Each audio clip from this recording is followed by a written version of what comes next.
I I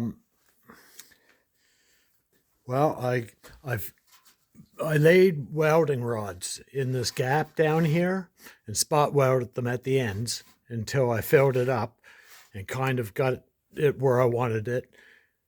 And you can see it's about quarter of an inch gap all the way across.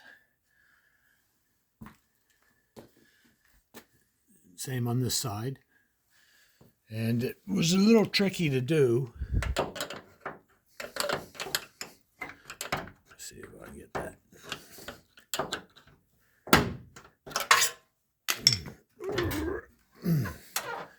But I also finished welding these corners to both match from one side to the other.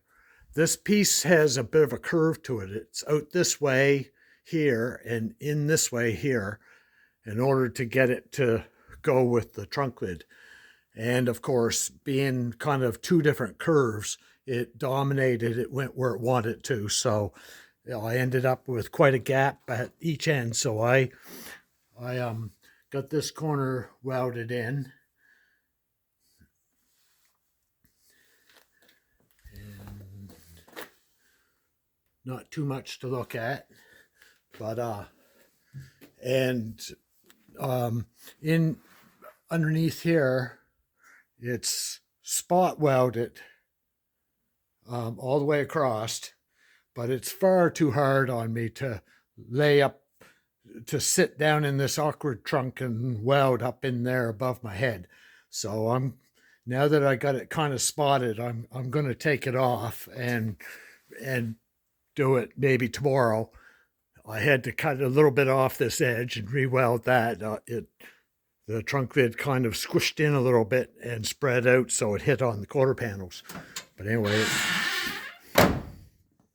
and I think it's still hitting. I'll have to grind a little bit more off it.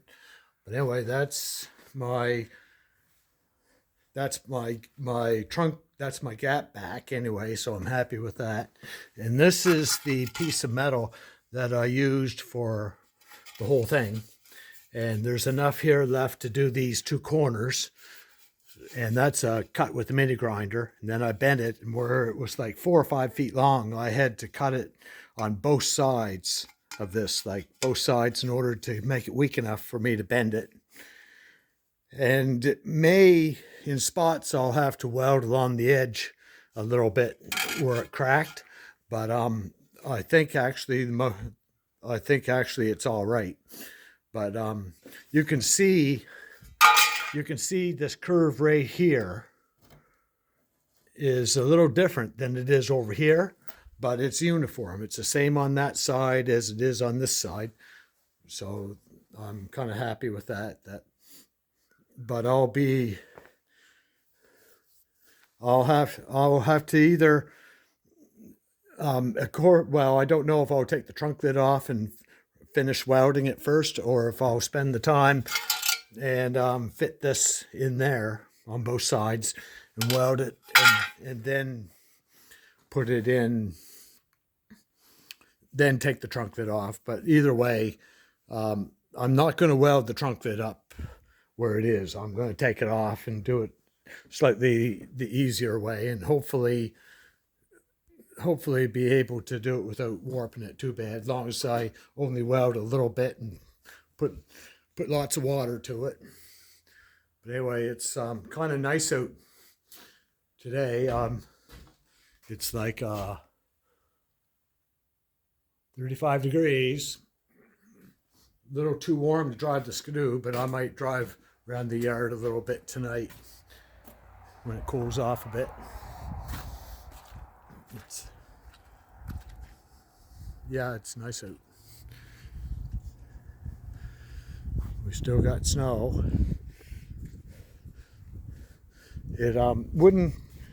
It's not real good going, like the snow has to be like 4 feet deep to have a lot of fun. And I have to drive pretty slow when I drive with one hand. I can go considerably faster on my own. But anyway,